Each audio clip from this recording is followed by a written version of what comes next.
Someday I'll go to Italy. Someday I'll do that trip to Japan. And someday when things slow down, when the kids are settled, when work calms down, and when I have more money, blah, blah, blah. How many of these somedays have you repeated to yourself? I really want you to stop and think about this for a second.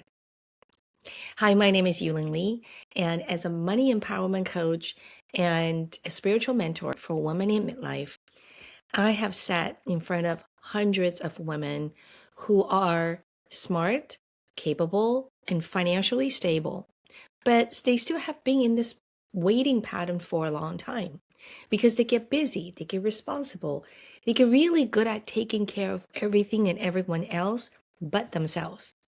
Does that sound like you? If so, stay with me because today we're going to look at what's really keeping you stuck in that waiting space. And then I'm going to give you some very practical ways to make travel happen right now. Not when you retire, not when you have a windfall, or not when everything lines up perfectly. Sometimes we unconsciously thinking of waiting as neutral, as if life is paused while we wait for the right moment. But life is not paused, and time is doing what it always does, moving. And the goalpost keeps moving with it too. So it used to be when the kids leave home, or then it's when I get that promotion, or when I have more money. You see, there's always yet another reason. But the real psychology behind that waiting could be a number of things. It could be the fear of uncertainty. It could simply be the lack of clarity and planning. It could be perfectionism, or it could be not feeling worthy. And we hide behind all of that in the name of being responsible. Because, hey, we can fault ourselves for being responsible, right? But the consequence of these types of behaviors is that we never get to fully live and experience life. And remember, we didn't come to this world just to pay bills. So now let's talk about some of the practical ways to start traveling now without waiting to retire. Number one, get a real number. Many women say that they don't have enough money for travel, but when I ask them how much they need for a specific trip, they don't know. They've just never looked it up.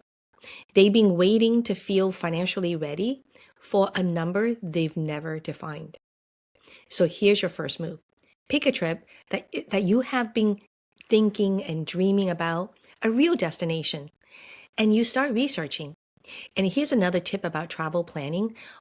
Find out what's the best season to visit that place or the time to avoid.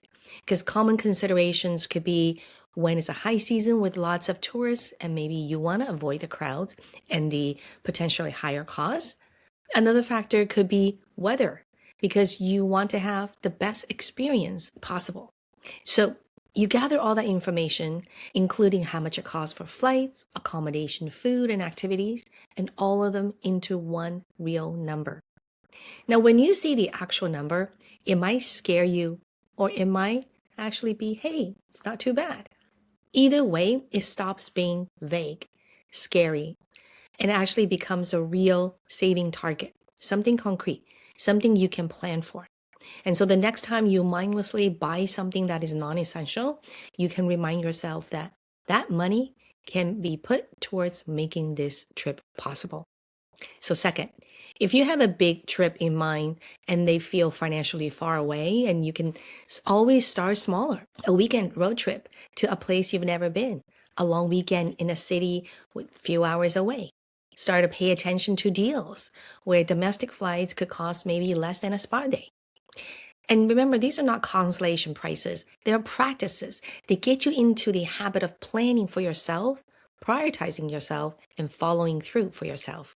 Because that muscle, it's the muscle of putting yourself on your own calendar, and that's what's actually being underdeveloped here. And you build it the same way that you build any other muscles. You start where you are, and you do it consistently. Third, get creative and resourceful. Smart women are not just saving their way to travel. They are thinking differently about how to make it happen. Things like travel credit cards with sign-on bonuses, used strategically, can cover flights entirely. Traveling in the shoulder season, just a few weeks before the peak, can cut the cost by 30 to 40%. House swapping is a real thing. And traveling with a friend and splitting the accommodation can change the math completely. Some women are combining business with travel, a conference, a retreat, a client meeting in a city they've always wanted to visit, and offsetting part of the cost. I once heard a story of a woman, here actually on YouTube, who wanted to travel around the world, but she didn't have the money. And she got creative. She reached out to airlines, asking them if they would allow her to travel for free. And in return, she would share the photos that she takes from her trips with the airlines for their marketing material. And I assume she must be a really good photographer. In the end, not only did she get to travel for free, the airlines also paid for her accommodations. You see, this is where she got creative and tap into her resources. The point is, resourcefulness is a skill, and women who travel regularly have developed it. They don't wait until they have extra money. They just decide that they're going, and then they figure out the how. 4, make it a line item.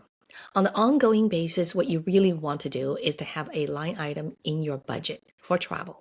This is your way of saying to the universe that, hey, traveling around the world is a priority important to me. It's no longer a whatever's left over at the end of the month or the year situation. This is part of the practice of giving each dollar a job. And some dollars' job is to pay for your trips. So even a $200 each month for a year is $2,400. That's a real trip. That's a flight plus maybe a week in a beautiful place if you plan it well. And travel becomes a financial priority, meaning you actually allocate money to it the same way that you allocate money to your mortgage or your grocery, and stops being a dream and starts being a reality. Now, travel is just one of the examples of how to live more intentionally so you can have more of what you want. If you have been showing up this way, I mean waiting for travel, where else in your life have you been behaving the same way? And if you're ready for the next chapter of your life and that you're committed to being the director and the scriptwriter of your own life, and would like some coaching on clarifying your dream life and then creating strategies to make them happen financially, click the link in the description below for a complimentary discovery session. Now, here's what I want to leave you with. The years between 45 and 65 are not the waiting room. This is not the hallway you pass through on your way to your real life. This is your life right now. And the green light you've been waiting for, nobody's coming to give it to you. And the permission is yours. It always was. You don't need everything to be perfect. You don't need a massive travel fund or a perfectly timed sabbatical. You need a decision, a real one that your life is worth showing up for. So here's what I would like you to do. In the comments below, tell me your dream trip, the one that's been living in the back of your mind for years. Say it out loud to yourself right here. And if this video hits something in you, share it with a woman in your life who needs to hear it too. You already know who she is. And then I will see you in the next video.